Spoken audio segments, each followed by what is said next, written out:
வாழ்க வளமுடன். ஓம் நமச்சிவாய. அனைத்து தமிழ் உள்ளங்களுக்கும் வணக்கம்.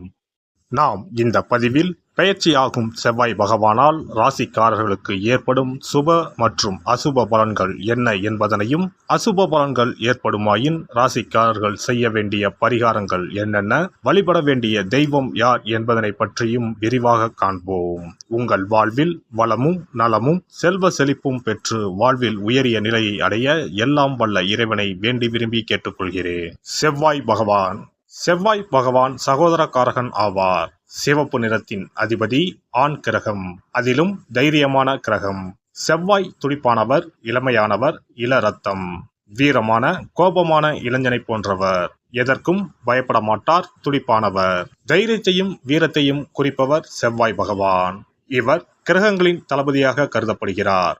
செவ்வாய் பகவான் மேசம் மற்றும் விருச்சிக ராசிகளின் அதிபதியாக உள்ளார்.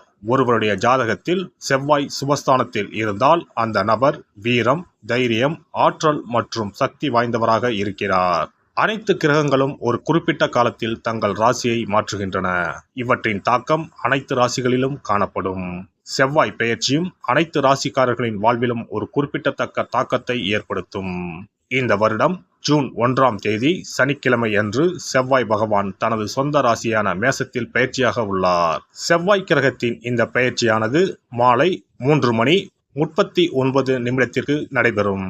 செவ்வாய் பகவான் ஜூன் 1 முதல் ஜூலை 12 வரை மேசராசியில் இருப்பார். மேசத்தில் ஏற்படும் செவ்வாய் பெயர்ச்சியானது ருச்சக ராஜயோகத்தை உருவாக்கும். இதனால் சில ராசிக்காரர்களுக்கு அற்புதமான நற்பலன்கள் கிடைக்கும். செவ்வாய் பகவான் மகர ராசியில் அல்லது அதன் சொந்த ராசியான மேசம் அல்லது விருச்சகத்தில் இருக்கும்போது இந்த ருச்சக ராஜயோகம் உருவாகிறது. இந்த அற்புதமான சேர்க்கை ஏற்படும் போது அதன் செல்வாக்கின் கீழ் உள்ள ராசிக்காரர்கள் மிகவும் தைரியமாக, துணிச்சலாக மாறுகிறார்கள். சமூகத்தில் அவர்களின் கௌரவம் அதிகரிக்கிறது. பணிபுரியும் இடத்தில் தனி மரியாதை கிடைக்கிறது. இனி செவ்வாய் பெயர்ச்சியால் ஏற்படவுள்ள ருச்சக ராஜயோகத்தால் அதிகப்படியான நல்ல பலன்களை அடைய உள்ள ராசிகளை பற்றி காண்போம். எடுத்த காரியத்தில் எவ்வளவு தடைகள் வந்தாலும் சோர்வடையாமல் தொடர்ந்து செய்து முடிக்கும் ஆற்றல் உடைய விருச்சிக ராசி அன்பர்களே, இந்த செவ்வாய் பயிற்சியில் பணவரத்து அதிகரிக்கும். எடுத்த காரியங்கள் எல்லாம் கைகூடச் செய்யும். சமூகத்தில் அந்தஸ்து உயரும், எதிர்ப்புகள் விலகும். பயணம் மூலம் லாபம் கிடைக்கக்கூடும். புதிய நபர்கள் நட்பு கிடைக்கும், பணவரத்து அதிகரிக்கும். மற்றவர்கள் செய்ய தயங்கும் வேலையை கூட செய்து முடித்து பாராட்டுகளை பெறுவீர்கள். எண்ணியபடி செயல்களை செய்து காரிய வெற்றி காண்பீர்கள். நண்பர்கள் மூலம் உதவிகள் கிடைக்கும். ஆன்மீக பணிகளில் ஈடுபாடு அதிகரிக்கும். விரும்பிய பொருட்களை வாங்கி மகிழ்வீர்கள். திருமண முயற்சிகளில் சாதகமான பலன் கிடைக்கும். தொழில் வியாபாரத்தில் இருந்த இடையூறுகள் நீங்கும். வியாபார வளர்ச்சி பற்றிய சிந்தனைகள் எழும். எதிர்பார்த்த நிதியுதவி கிடைக்கும். உத்தியோகத்தில் இருப்பவர்கள் முன்னேற்றமான பலன் காண்பார்கள். புதிய வேலை பற்றிய சிந்தனை அதிகரிக்கும். சம்பள உயர்வு, பதவி உயர்வு கிடைக்கலாம். குடும்பத்தில் மகிழ்ச்சியான சூழ்நிலை காணப்படும். கணவன் மனைவிக்கு இடையில் இருந்த ஊடல்கள் நீங்கி நெருக்கம் அதிகரிக்கும். பிள்ளைகள் பெருமை சேர்ப்பார்கள். விருந்து கேளிக்கை நிகழ்ச்சிகளில் குடும்பத்துடன் கலந்து கொள்வீர்கள். பெண்கள் எடுத்த காரியத்தை சிறப்பாக செய்து முடித்து பாராட்டுகளை பெறுவீர்கள். பணவரத்து திருப்தி தரும். கலைத்துறையினருக்கு பணவரத்து அதிகப்படும். பேச்சின் இனிமை, சாதுரியம் இவற்றால் எடுத்த காரியம் கைகூடும். புண்ணிய காரியங்களில் நாட்டம் அதிகரிக்கும். அரசியல் துறையினருக்கு பூர்வீக சொத்துக்கள் மூலம் வரவேண்டிய லாபம் தாமதப்படும். எதிர்பார்த்த காரியங்கள் நல்லபடியாக முடிய கடினமாக பணியாற்ற வேண்டியிருக்கும். புதிய ஒப்பந்தங்கள் கிடைப்பதில் தாமதம் உண்டாகும். வீண் அலைச்சல் உண்டாகலாம். மேல்மட்டத்தில் இருப்பவர்கள் உங்களை ஆலோசனை செய்யாமல் தானாக எதையும் செய்வது உங்களுக்கு மன வருத்தத்தை தரலாம். மாணவர்களுக்கு கல்வியில் முன்னேற்றம் ஏற்படும். எதிர்கால கல்வி பற்றிய சிந்தனை மேலோங்கும். நட்சத்திர பலன்கள் விசாகம் 4ஆம் பாதம். தொழில் வியாபாரம் லாபகரமாக நடக்கும். தொழில் விரிவாக்கம் தொடர்பான திட்டங்கள் செயல்படுத்த முயற்சிகளை மேற்கொள்வீர்கள். பழைய பாக்கிகள் வசூலாகும். உத்தியோகத்தில் இருப்பவர்கள் வேலைப்பளு குறைந்து உற்சாகமாக காணப்படுவீர்கள். அனுசம் நட்சத்திரம். எடுத்த காரியம் வெற்றி பெறும். அதனால் மேல் அதிகாரிகளிடம் பாராட்டு கிடைக்கும்.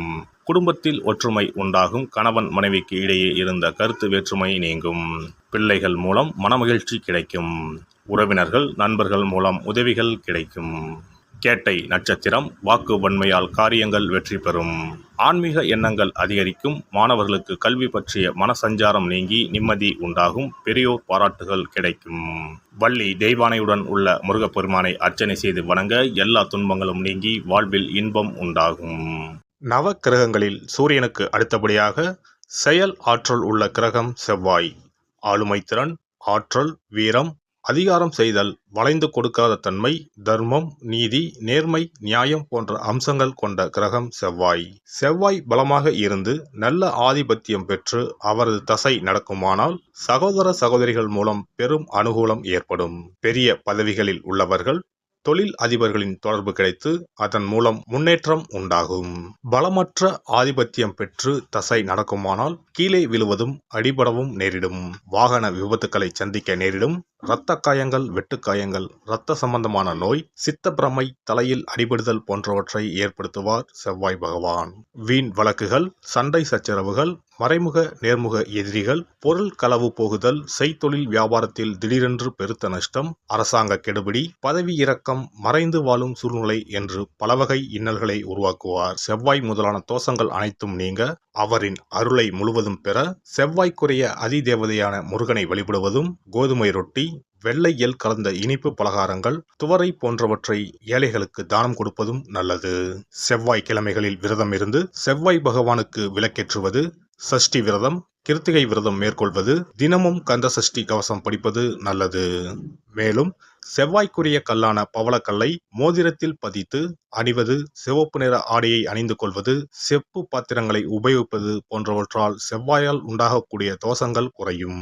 செவ்வாய் பகவானுக்கு செய்யும் பரிகாரங்கள் அனைத்தும் முருகனுக்கு உகந்தது என்பதால் முருகனின் திருவருளும் கிட்டும். திருமண வாழ்க்கையில் செவ்வாய் பகவானுக்கு முக்கிய பங்கு உண்டு.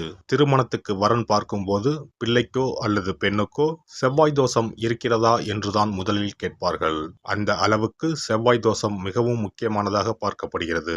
ஒருவரின் ஜனன ஜாதகத்தில் லக்னம், சந்திரன், சுக்கிரன் ஆகியோருக்கும் செவ்வாய் இருக்கும் இடத்துக்கும் உள்ள தொடர்பை கொண்டுதான் செவ்வாய் தோஷம் ஒருவரின் ஜாதகத்தில் எந்த அளவுக்கு வலிமையாக இருக்கிறது என்பதை கணிக்க முடியும்.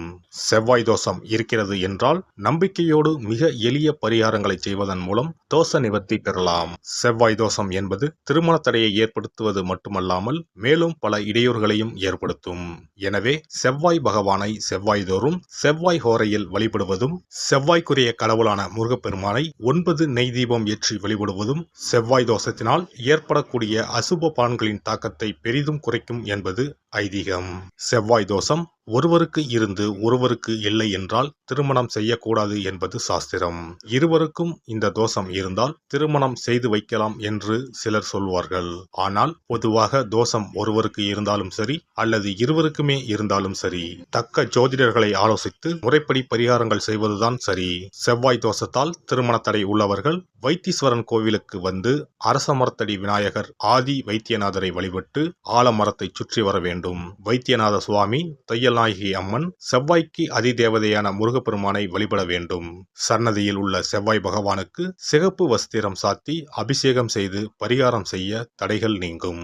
இந்த வீடியோ பதிவு உங்களுக்கு பிடித்திருந்தால் லைக் பண்ணுங்க, கமெண்ட் பண்ணுங்க, ஷேர் பண்ணுங்க, மறக்காம சப்ஸ்கிரைப் பண்ணுங்க, பக்கத்துல இருக்கிற பெல் பட்டனை கிளிக் பண்ணுங்க. நன்றி, வணக்கம். ஓம் நமச்சிவாய. சிவாய நம.